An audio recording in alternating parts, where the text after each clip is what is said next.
Bismillahirrahmanirrahim. Assalamualaikum warahmatullahi wabarakatuh. Alhamdulillah wassalatu wassalamu ala Rasulillah wa ala alihi wa sahbihi wa mawalah wa la hawla wa la quwwata illa billahi wa ba'du. Alhamdulillah, di malam hari ini kembali kita bisa duduk bertalabul ilmi di Masjid Nurul Hidayah. Salawat dan juga salam kita hadiahkan kepada Rasul kita Nabi besar Muhammad sallallahu alaihi wa ala alihi wasallam. Kita lanjutkan kajian kita masih membahas kitab Tauhid dan kita masuk pada babun minasyirki an-nadhru li ghairillahi azza wa jalla. Bab termasuk dari kesyirikan, bernazar kepada selain Allah subhanahu wa ta'ala. Yang dimaksud dengan syirik di sini artinya syirkul akbar. Jadi nazar itu tidak ada syirik kecil. Semua nazar yang diberikan kepada selain Allah itu dihukumi syirkul akbar, sebagaimana dikatakan oleh Syekh Shalih Fauzan hafizahullah ta'ala. Di sini kita akan menerangkan satu dosa yang paling besar yang mengeluarkan pelakunya dari Islam, an-nadhru li ghairillah, bernazar kepada selain Allah subhanahu wa ta'ala. Pengarang menyebutkan 3 dalil mendasari babnya. Pertama, surah Al-Insan ayat 7. Allah subhanahu wa ta'ala mengatakan yufuna bin nadri wa yakhafuna yawman kana syarruhu mustatira. Dan mereka, maksudnya orang-orang yang beriman, melaksanakan nazar-nazar mereka, dan mereka takut akan satu hari yang keburukannya sangat menyebar. Kemudian juga firman Allah Azza wa Jalla dalam surah Al-Baqarah ayat 270. Wa ma anfaqtum min nafaqatin aw nadhartum min nadharin fa innallaha ya'lam. Apapun yang kalian infakkan dari nafkah-nafkah kalian, atau apapun yang kalian nazarkan dari nazar-nazar kalian, maka sesungguhnya Allah mengetahui semuanya. Dan juga disebutkan dalam hadis dari Aisyah Ummul Mukminin radhiyallahu anha, anna Nabiy sallallahu alaihi wasallam qala man nazara an yuti Allah falyuti'hu wa man nazara an ya'si Allah fala ya'si.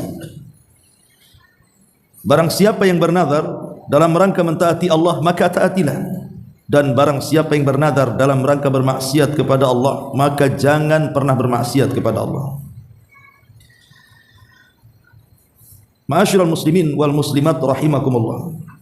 3 ayat ini sebagai dasar pengarang Syekh Muhammad ibn Abdul Wahhab ketika memberikan hukum bahwa bernazar kepada selain Allah subhanahu wa ta'ala adalah kesyirikan. Bahkan bukan hanya syirik kecil, tapi sampai ke taraf syirkul akbar, syirik besar. Dari mana pendalilannya? Pertama, surah Al-Insan ayat 7. Ketika Allah subhanahu wa ta'ala memuji orang-orang yang beriman, yang mereka melaksanakan nazarnya, sehingga Allah katakan yufuna bin nadhri, mereka orang-orang yang beriman senantiasa melaksanakan nazar-nazar mereka. Dan tidaklah Allah subhanahu wa ta'ala memuji kepada orang yang melakukan sebuah amalan, menunjukkan bahwa amalan yang diamalkannya itu sebuah ibadah. Dan ibadah tidak boleh diselewengkan kecuali kepada Allah. Barang siapa yang memalingkan ibadah diberikan kepada selain Allah, maka dia telah melakukan kesyirikan. Ini yang pertama. Adapun dalil yang kedua, Allah mengatakan wa ma anfaqtum min nafaqatin aw nadhartum min nadharin fa innallaha ya'lam. Dan apapun yang kalian infakkan atau yang kalian nazarkan, sesungguhnya Allah tahu. Kalimat sesungguhnya Allah tahu, maksudnya Allah tahu balasan keduanya, baik balasan orang yang infak atau balasan orang yang nazar. Ketika Allah Subhanahu wa taala mengetahui balasan yang baik bagi orang yang berinfak dan bernazar, menunjukkan bahwa infak dan nazar itu sebuah ibadah karena ada balasannya. Kalau bukan ibadah kan tidak mungkin dibalas, tidak mungkin diganjar.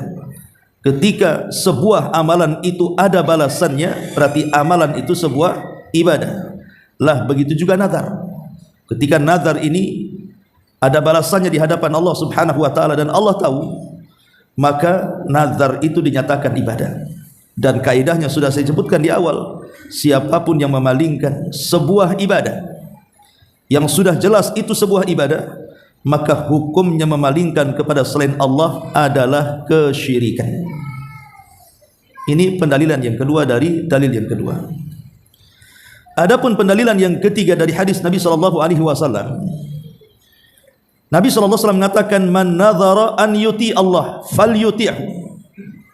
Barang siapa yang bernazar dalam rangka mentaati Allah, maka taati Allah dengan nazar itu. Dan barang siapa yang bermaksiat kepada Allah, dan barang siapa yang bernazar dalam rangka maksiat kepada Allah, maka jangan bermaksiat dengan nazar itu. Berarti di sini adalah nazar bentuk ketaatan kepada Allah. Maka sebuah amalan yang merupakan bentuk ketaatan kepada Allah Subhanahu wa taala adalah sebuah ibadah. Dan siapapun yang memalingkan ketaatan atau ibadah kepada selain Allah, maka dihukumi kesyirikan. Begitu cara pendalilannya. Kenapa muallif rahimahullahu taala mengambil dua ayat, Al-Insan ayat 7 dan Al-Baqarah 270, dan juga hadis Ummul Mukminin Aisyah radhiyallahu anha.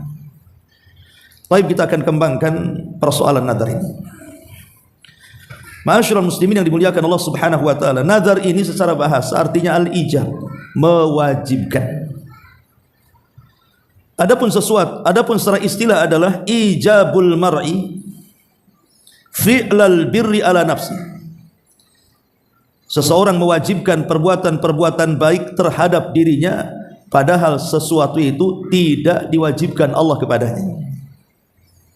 Seseorang mewajibkan melakukan sebuah perbuatan baik terhadap dirinya, padahal sesuatu itu tidak diwajibkan Allah kepadanya.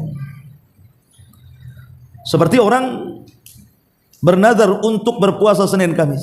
Hukum puasa Senin Kamis itu tidak wajib, sunnah saja. Tetapi ketika dinazarkan, maka yang sunnah menjadi wajib.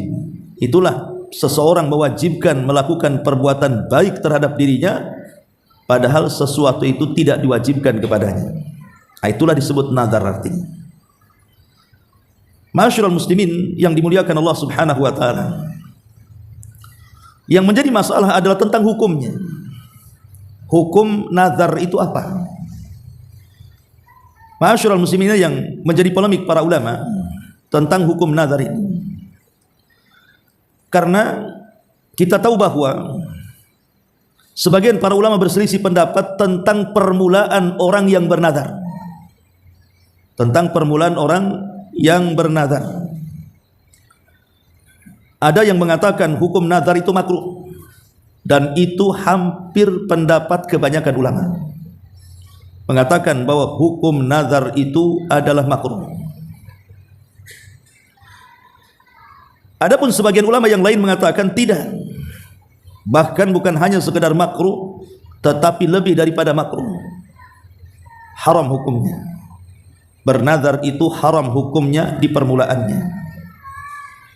Walaupun ada ulama yang lain yang mereka tawakuf, tidak berpendapat makruh, ya tidak berpendapat haram, diam saja.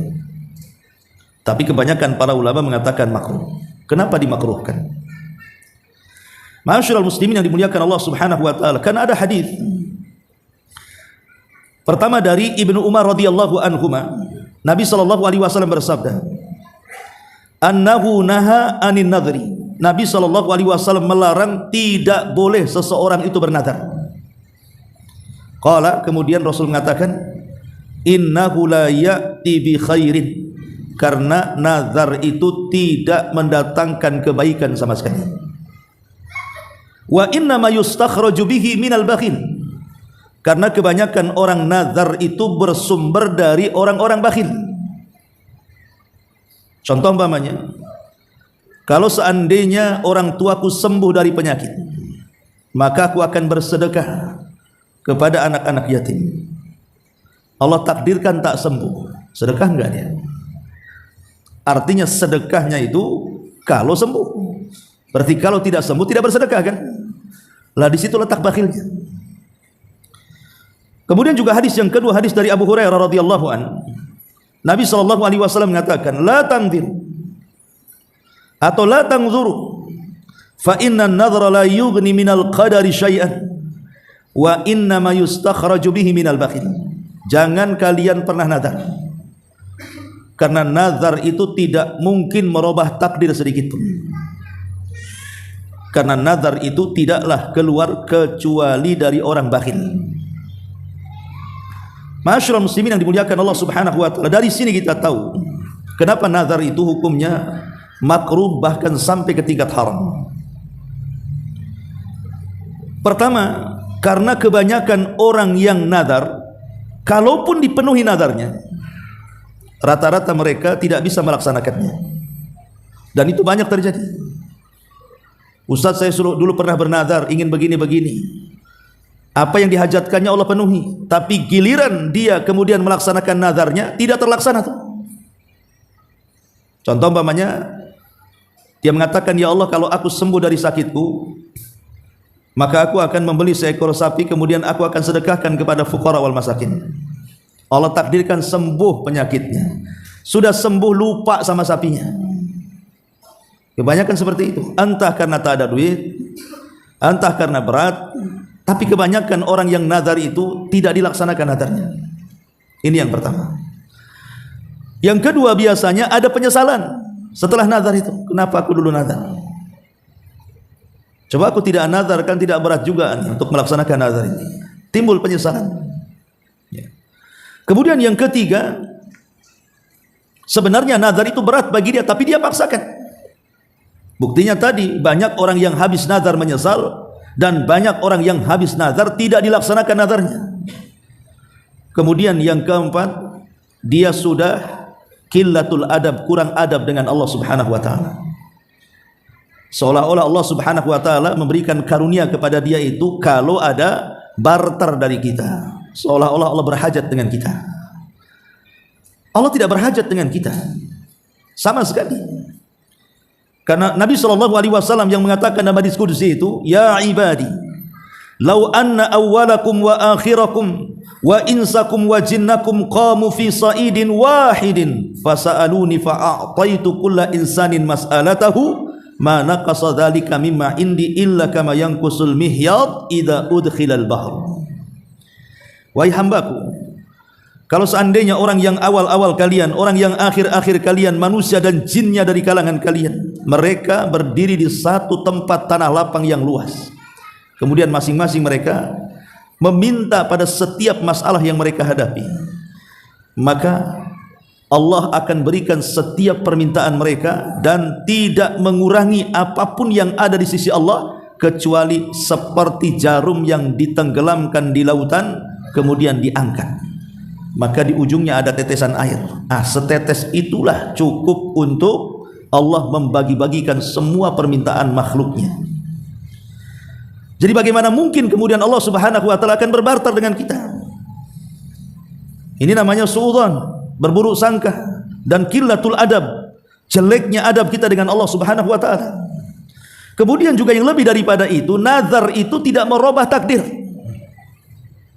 Tidak merubah takdir nazar itu. Ya Allah, kalau seandainya aku sakit kemudian sembuh, aku akan berkurban, tidak akan merubah takdir. Betapa banyak orang yang nazar tak sembuh-sembuh. Ada juga orang yang nazar sembuh, bukan karena nazarnya dia sembuh, karena takdir Allah Subhanahu wa taala. Karena nazar itu bukan sebab menjadikan takdir kita ini berubah. Tidak ada hubung kait nazar dengan urusan takdir. Jadi buat apa kalau nazar tidak merubah takdir? Lalu buat apa nazar? Tidak merubah takdir. Makanya Nabi SAW tadi mengatakan bahwa nazar itu la yughni minal qadari syai'an, tidak merubah takdir sedikit pun. Jadi tidak perlu bernazar. Ma'asyiral muslimin wal muslimat rahimani wa rahimakumullah. Tetapi yang saya uraikan dari awal ini tentang hukum nazar, ada yang mengatakan makruh, ada yang mengatakan haram dengan berbagai macam alasan tadi. Ini maksudnya adalah nazar yang sifatnya nazar iwad namanya. Nazar iwad itu nazar yang ada barternya antara kita dengan Allah Subhanahu wa taala. Sebab nazar itu kan macam-macam. Ya, saya akan sebutkan. Yang pertama, ada yang disebut dengan nazar mubah. Nazar mubah ini seperti dia bernazar untuk melakukan hal-hal yang dimubahkan.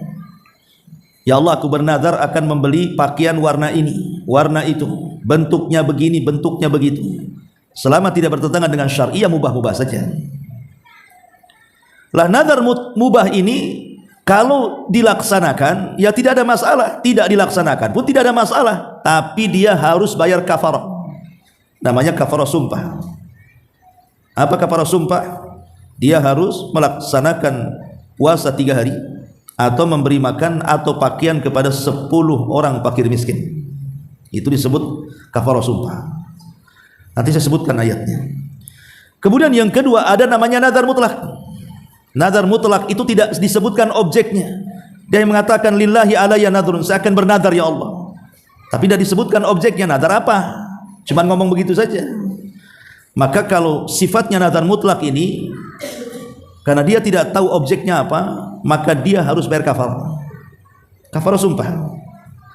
Kemudian yang ketiga nazar al-lijaj, atau disebut dengan nazar al-ghadab. Nazar dipicu karena kemarahan. Dipicu karena kemarahan itu disebut nazar al-lijaj namanya. Jadi nazarnya itu karena marah. Awas saja kalau dia nggak datang, saya bernazar kepada Allah, saya akan begini dan begitu. Jadi bisa saja nazar marah ini karena membenarkan sesuatu atau karena mendustakan sesuatu atau karena hal lain. Maka ini pun nazar yang dipicu karena sebuah kemarahan, maka mukhayyar, dipilih, artinya bisa dilaksanakan kalau tidak bertentangan dan bisa juga tidak dilaksanakan, yang jelas dia bayar kafarah. Kemudian yang keempat ada namanya nazar makruh. Ya, nazar makruh itu dia bernazar dalam hal yang hukumnya makruh, seperti bernazar menceraikan istrinya, hukum cerai kan makruh. Bernazar akan makan minum dengan tangan kiri, itu kan makruh. Jadi perbuatan-perbuatan makruh dijadikan oleh dia nazar. Nah, disebut nazar makruh. Maka nazar makruh ini tidak ada pilihan. Dia pilihannya satu, tidak boleh dilaksanakan. Dan dia harus membayar kafarah. Kemudian yang nomor 5, nazar haram. Nazar yang berkenaan dengan perkara-perkara yang diharamkan. Bernazar mencuri, bernazar berzina, bernazar untuk minum khamar, bernazar untuk berjudi dan begitu seterusnya. Maka ini tidak boleh dilaksanakan dan dia harus bayar kafarah. Nah, jadi nazar 5 jenis nazar ini, yang 3 pilihan, bisa dilaksanakan bisa tidak, yang 2 tidak ada pilihan, tidak boleh dilaksanakan. Tetapi ada nazar yang wajib dilaksanakan. Dan itu 2 macam. Pertama, an-nadharu fit ta'ah. Nazar dalam ketaatan. Pamannya kita bernazar akan berpuasa Daud, akan berpuasa Ayyamul Bid.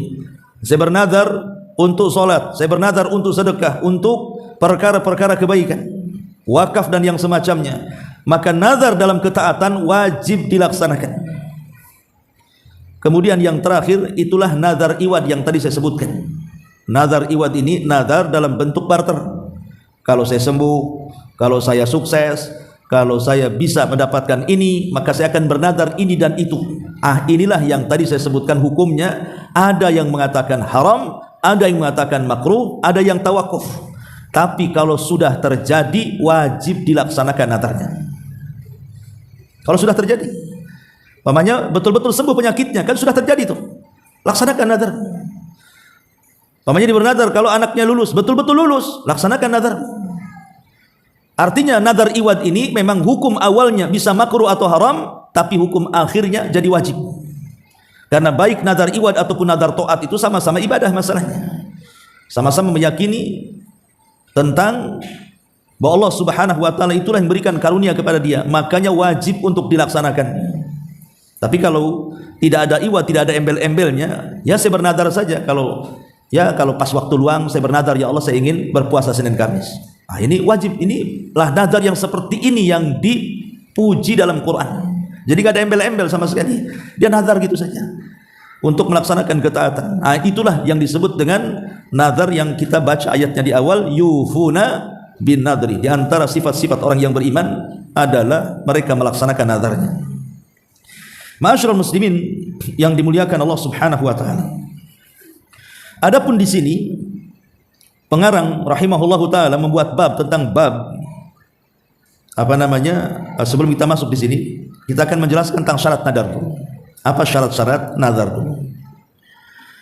Yang pertama, syarat bolehnya nazar atau nazar itu sebuah bentuk ketaatan dan bentuk tauhid kita kepada Allah Azza wa Jalla. Pertama, an yakuna ta'atan lillah. Pertama, nazar itu harus dalam bentuk ketaatan kepada Allah. Kalau nazarnya tidak dalam rangka ketaatan kepada Allah Azza wa Jalla, maka ini bukan nazar yang dipuji, tapi nazar yang dicela. Yang kedua, wa an yakuna mimma yutiquhul abdu. Nazar ini harus dilakukan pada perkara-perkara yang seorang hamba sanggup melakukannya. Kalau seandainya tidak sanggup melakukannya, maka bisa saja nazarnya tercela. Nazar untuk bisa terbang, mana bisa? Manusia nggak bisa terbang selamanya. Jadi nazar itu pada sesuatu yang kita sanggup melaksanakannya. Kita orang susah bernazar, kalau saya sembuh saya akan infak uang 1 triliun. Dari mana uang 1 triliun itu? Dia aja tidak punya duit ya. Jadi nazar itu sesuai dengan kesanggupan dia. Kemudian yang ketiga, an yakuna fima yamlik. Haruslah nazar itu pada sesuatu yang merupakan milik dia, bukan milik orang lain. Ya Allah, saya kalau sembuh saya akan sedekahkan untuk kambing tetangga. Nggak boleh, kambing tetangga disedekahkan pula, itu kan bukan milik dia ya. Kemudian yang keempat, ma alla yakuna fi maudi'in kana alla yakuna fi maudi'in kana yu'badu fihi ghairullah au dzari'ah ila ibadati ghairillahi azza wajalla. Dan tidak boleh bernazar di tempat-tempat yang didirikan padanya sesembahan yang disembah kepada selain Allah, atau acara-acara yang mengantarkan kepada kesyirikan kepada Allah.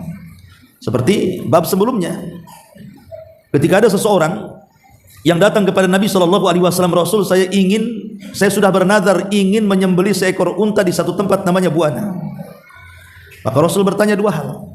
Apakah di Buana itu ada berhala yang disembah selain daripada Allah? Dia mengatakan tidak ada. Apakah di Buana itu ada acara-acara kesyirikan yang dilakukan di tempat itu? Dia mengatakan tidak ada. Maka Rasul mengatakan ufi binadri, kalau gitu laksanakan nazar. Maka nazar tidak boleh di tempat yang ada berhala atau acara-acara yang merupakan ritual kesyirikan. Ini yang keempat. Dan yang kelima, wa in kana mu'allaqan bi husuli syai' fala ya'taqid an-nadhir ta'thiran nadri fi husulihi. Kalau seandainya ketika seseorang itu bernazar yang sifatnya mu'allaq tadi, iwad gitu ya. Kalau saya sembuh, saya akan begini dan begitu. Kemudian betul-betul sembuh, kan wajib dia melaksanakan nazarnya. Kalau memang betul-betul Allah berikan kesembuhan sebagaimana yang dinazarkannya, maka seorang yang bernazar tidak boleh meyakini bahwa sembuhnya itu disebabkan nazarnya. Tidak boleh. Tidak boleh meyakini orang yang bernazar kesembuhannya itu dikarenakan sebab nazarnya, karena nazar itu tidak mendatangkan manfaat dan juga tidak bisa mencegah madarat. Nazar itu bukan sebab datangnya manfaat, bukan juga sebab tercegahnya madarat. Nazar itu ibadah. Inilah yang disebutkan para ulama yang merupakan syarat orang itu bernazar dan nazarnya bernilai pahala. Ya, 5 syarat yang disebutkan para ulama. Pertama, harus dalam rangka ketaatan. Yang kedua, harus sesuai dengan kemampuan. Yang ketiga, harus yang dimiliki oleh dia. Yang keempat, tidak boleh di tempat yang di situ ada sesembahan atau acara kesyirikan. Dan yang terakhir, tidak boleh diyakini bahwa nazar itu sebab mendatangkan kebaikan atau mencegah keburukan. Ini disebut dengan syarat nazar. Ma'asyiral muslimin yang dimuliakan Allah Subhanahu wa taala, adapun seseorang melaksanakan nazar bagi orang yang sudah meninggal dunia, maka ada hadis dari Abdullah ibn Abbas radhiyallahu anhuma. Jadi Sa'ad ibn Ubadah, salah satu tokoh dari tokoh-tokoh Ansar atau pemimpin Khazraj, Sa'ad bin Ubadah ini, dia berkata kepada Nabi sallallahu alaihi wasallam, meminta fatwa kepada Nabi sallallahu alaihi wasallam dan mengatakan, wahai Rasul, inna ummi matat wa alaiha nadharun. Rasul, ibuku sebelum meninggal itu dia bernazar. Faqala iqdihi anha. Maka Rasul mengatakan kepada Sa'ad, kalau begitu laksanakan nazar ummimu. Artinya seorang anak, dia berkewajiban untuk melaksanakan nazar orang tuanya yang sudah meninggal. Kalau sewaktu dia hidup dia pernah bernazar dan tidak sempat melaksanakan nazarnya, maka sebagai ahli warisnya harus melaksanakan nazar orang tuanya. Jadi kalau umpamanya kita punya orang tua nih, sebelum meninggal dia bernazar, umpamanya nazarnya itu ingin menginfakkan sebagian hartanya untuk fuqara wal masakin, untuk anak-anak yatim, untuk pembangunan masjid yang dan semacamnya. Belum lagi dilaksanakan nazarnya, meninggal dia. Maka ahli warisnya harus melaksanakan nazar kedua orang tuanya. Atau dia bernazar ingin puasa. Umpamanya dia bernazar, nazar iwad lah di masyarakat lah, kan umumnya begitu.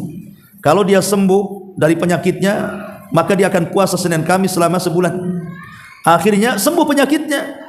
Sebelum dia berpuasa, Allah takdirkan kecelakaan, mati dia, nggak sempat melaksanakan nazarnya. Maka ahli warisnya harus mempuasakan nazar kedua orang tuanya. Man mata wa alaihi siyam sama anhu waliyuhu, kata Rasul. Barang siapa yang berpuasa dan barang siapa yang meninggal dan dia punya hutang puasa, maka walinya yang mempuasakannya. Sebagian ulama mengatakan dibawa kepada puasa nazar. Ya. Ma'asyiral muslimin yang dimuliakan Allah Azza wa Jalla. Adapun kafarah nazar, tadi saya sudah jelaskan. Bagi orang yang tidak bisa melaksanakan nazar, maka kafarah yang harus dilakukannya adalah kafarah sumpah. Dan itu disebutkan di dalam surah Al-Maidah ayat 89. Inilah kafarah sumpah. Allah mengatakan, la yu'akhidukumullahu billagwi fi aymanikum, walakin yu'akhidukum bima aqadtumul ayman.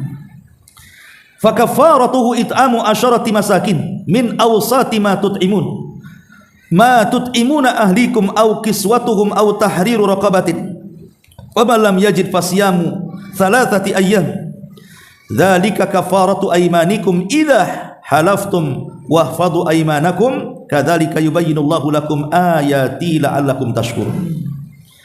Allah tidak menghukum kamu disebabkan sumpah-sumpahmu yang tidak disengaja untuk bersumpah, tetapi dia menghukum kamu disebabkan sumpah-sumpah yang kamu sengaja. Maka kafarahnya atau denda pelanggaran sumpahnya adalah memberi makan 10 orang miskin, yaitu dari makanan yang biasa kamu berikan kepada keluargamu, atau memberi mereka pakaian, atau memerdekakan seorang hamba sahaya. Berarti di sini 3 perkara kafarah sumpah itu. Pertama, dia memberi makan 10 fakir miskin. Yang kedua, memberi pakaian atau memerdekakan budak. Kemudian yang ketiga disinilah, barang siapa yang tidak mampu melakukannya, maka kafarahnya berpuasa 3 hari. Ini disebut kafarah sumpah.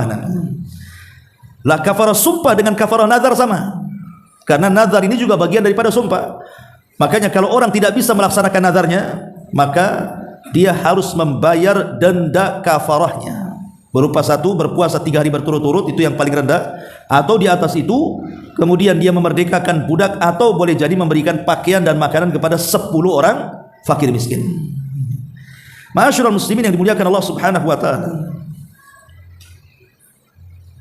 Ketika seseorang bersumpah kepada selain Allah, ketika seseorang itu bersumpah kepada selain Allah Subhanahu wa taala, maka itu lebih besar dosanya, walaupun untuk sebuah kebenaran, dibandingkan orang yang bersumpah kepada Allah Subhanahu wa taala untuk sebuah kedustaan. Maka hukum nazar juga sama. Saya nukilkan perkataan Abdullah bin Mas'ud radhiyallahu anhu. Apa kata beliau? la an ahlifa billahi kadiban ahabbu ilayya min an ahlifa bighairihi wa ana shadiqun. Sungguh kalau aku bersumpah dengan menyebut nama Allah dalam sebuah kedustaan, itu lebih aku sukai dibandingkan seseorang jujur tapi sumpahnya kepada selain Allah. Kenapa demikian? Karena kalau bersumpah kepada selain Allah dan bersumpah kepada Allah Subhanahu wa taala dalam sebuah kedustaan, yang namanya dusta itu paling tinggi hanya dihukumi dosa besar saja. Tapi kalau bersumpah kepada selain Allah bukan dosa besar, itu sudah syirik namanya.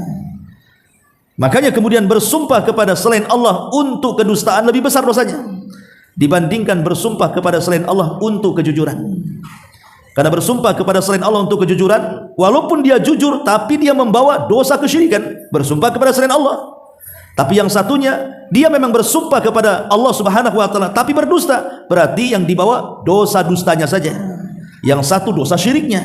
Maka besar mana syirik dengan dusta? Ya besar syiriklah dosanya kan. Lah sebagaimana sumpah begitu, nazar pun sama. Kalau seseorang bernazar kepada selain Allah Subhanahu wa taala, maka sama halnya dengan bersumpah kepada selain Allah Subhanahu wa taala, alias kesyirikan.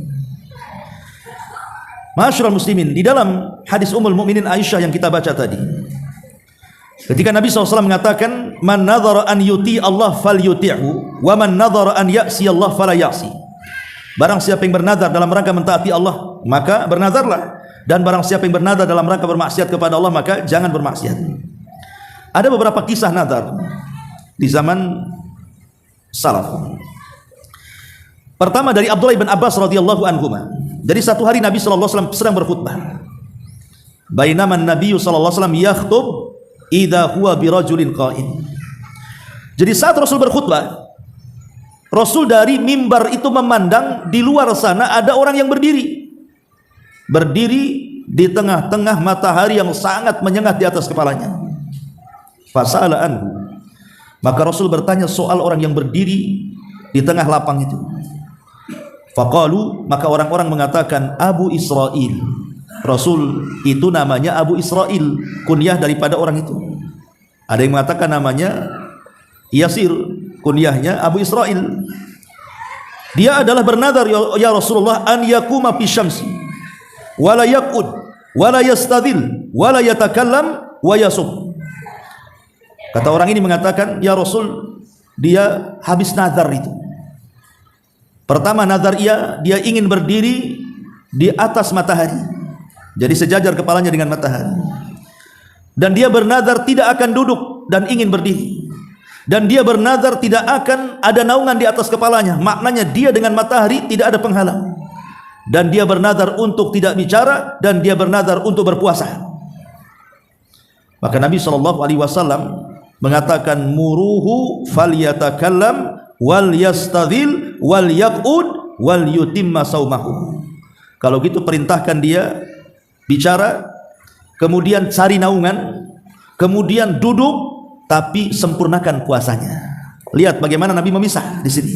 Ya. Adapun nazarnya tidak mau bicara, akan berdiri, tidak akan duduk, kemudian juga tidak akan ada naungan di atas kepala, mau langsung dengan matahari, dibatalkan semua oleh Nabi. Tetapi nazar puasa dia, kata Rasul, wal yutim saumahu, untuk nazar puasanya lanjutkan. Tapi yang nazar tidak bicara, tidak duduk, maka batalkan semuanya. Maka dari sini kita tahu bahwa kalau nazarnya dalam rangka mentaati Allah, laksanakan. Makanya Rasul ketika nazar puasa, adapun puasanya sempurnakan. Tapi kalau nazarnya dalam rangka bermaksiat kepada Allah, jangan dilaksanakan. Makanya kata Rasul, perintahkan dia untuk duduk, untuk bicara dan bernaung kepalanya. Ma'asyiral muslimin yang dimuliakan Allah Azza wa Jalla, ini kisah yang pertama. Kemudian kisah yang kedua, Ibnu Umar radhiyallahu anhuma, dia mengatakan, Abdullah ibn Umar radhiyallahu anhu, bukan Ibnu Umar, Uqbah ibn Amir radhiyallahu anhu, dia mengatakan, Uqbah ibn Amir radhiyallahu anhu, dia mengatakan, nadharat ukhti an tamshiya ila baitillahi hafiyatan. Saudariku, kata Uqbah bin Amir, bernazar dia akan jalan kaki dari rumah menuju Baitullah, menuju Ka'bah dalam kondisi nyeker, tidak akan pakai sandal. Jadi saudarinya bernadar akan datang ke Baitullah berjalan kaki tanpa alas kaki, tanpa sandal. Kemudian fa amaratni an astaftiyalaha Rasulullah. Maka saudariku memerintahkan aku, kata Uqbah bin Amir, untuk meminta fatwa. Semana nazarnya ini? Apakah harus dilaksanakan atau tidak? Maka setelah meminta fatwa kepada Nabi SAW, Rasul mengatakan litamshi walitarkab. Maka dia harus melaksanakan nadarnya dengan cara apa? Boleh dengan berjalan kaki sebagaimana nadarnya atau berkendaraan. Diberikan keringanan di sini. Kenapa? Karena nadarnya bagus ke Baitullah kan, berkunjung ke Baitullah. Nah, cuman kan masalahnya kalau jalan kaki ini bisa memadaratkan, makanya Rasul mengatakan boleh jalan kaki atau berkendaraan. Dalam riwayat yang lain, atau yukafir, ataupun memberikan kafarah dengan kafaratul yamin. Jadi diberikan pilihan. Ya, bisa dilaksanakan jalan kaki atau boleh, yang penting sampai ke sana dengan berkendaraan, ataupun tidak jadi nggak apa-apa, tetapi bayarlah kafarah nazar dalam bentuk kafarah sumpah. Ma'asyiral muslimin yang dimuliakan Allah Azza wa Jalla, para ulama membolehkan seseorang itu mengganti nazar selama yang digantinya itu lebih baik dibandingkan nazarnya. Ulama membolehkan mengganti nazar itu dengan yang lebih baik. Contoh umpamanya, seseorang bernazar ingin iktikaf di mana? Di Palestina, di Baitul Maqdis. Tapi kan kondisinya perang, nggak bisa ke sana. Akhirnya kita ganti, yang harusnya iktikaf di Baitul Maqdis, kita ganti iktikaf di Baitullah Al-Haram, di Mekah. Otomatis secara pahala lebih banyak mana? Ya lebih banyak iktikaf di haram lah. Karena besaran pahalanya 100.000 kan. Kalau orang sholat di Masjidil Haram 100.000 pahalanya. Kalau di Masjidil Aqsa itu ada yang mengatakan 500, ada yang mengatakan 250. Berarti kalau mengganti tempat nadar dan tempatnya jauh lebih baik dibandingkan yang dinadarkannya, maka boleh. Karena itu pernah terjadi di zaman Nabi. Seseorang bernadar ingin i'tikaf di Baitul Maqdis, kemudian Rasul mengatakan, "Tidak perlu kau pergi ke sana, i'tikaflah kau di sini." Maksudnya di haram. Ya, ini menunjukkan bahwa mengganti nadar kepada yang lebih baik itu dibolehkan, tapi tidak boleh mengganti nadar ke yang di bawahnya. Enggak boleh. Ya. Namanya antum bernadar di i'tikaf di Masjidil Haram, akhirnya malas lah, i'tikaf di Nurul Hidayah aja lah. Di sini nggak ada keutamaan. Utamanya satu sholat ya satu pahala, di sana 100.000 Anda bisa. Ya karena lebih rendah pahalanya kan. Nah, kecuali lebih tinggi. Nah, itu dibolehkan. Ya. Ma'asyiral muslimin yang dimuliakan Allah Subhanahu wa taala. Kemudian juga disebutkan di dalam Sahihaini dari Ziyad ibn Zubair, dia mengatakan, "Ja'a rajulun ila Ibni Umar." Seorang laki-laki datang kepada Ibnu Umar radhiyallahu anhu, maqala dia mengatakan, "Inni nadartu an asuma yauman." Wahai Ibnu Umar, saya sudah bernazar ingin berpuasa satu hari. Fawafaqa yauma adha au fitri. Tiba-tiba hari yang dimaksud itu bertabrakan dengan Idul Adha dan Idul Fitri. Faqala Ibnu Umar, maka Ibnu Umar radhiyallahu anhu mengatakan, "Amarallahu ta'ala biwafa'in nadri. Wa naha Rasulullah sallallahu alaihi wasallam an saumi hadzal yaum." Bagimu Allah perintahkan untuk melaksanakan nazarmu, tapi di satu sisi Nabi melarang tidak boleh puasa di hari Id. Carilah hari yang lain. Ya, tetap dilaksanakan nazarnya, tapi cari hari yang lain. Kenapa? Di satu sisi Allah perintahkan, di sisi lain ada larangan tidak boleh puasa di hari raya kan begitu. Ya. Maka intinya bahwa bernazar kepada selain Allah seperti yang dilakukan di masyarakat, bernazar di kuburan-kuburan yang dianggap para wali, ya, untuk berziarah, untuk beribadah, beriktikaf di kuburan-kuburan keramat yang diwalikan, maka itu sebuah kesyirikan, bahkan sampai kepada syirkul akbar. Wallahu alam. Sudah isa. Subhanallah bihamdika asyhadu an la ilaha illa anta astaghfiruka wa atubu ilaik. Allahu ta'ala alam. Assalamualaikum warahmatullahi wabarakatuh.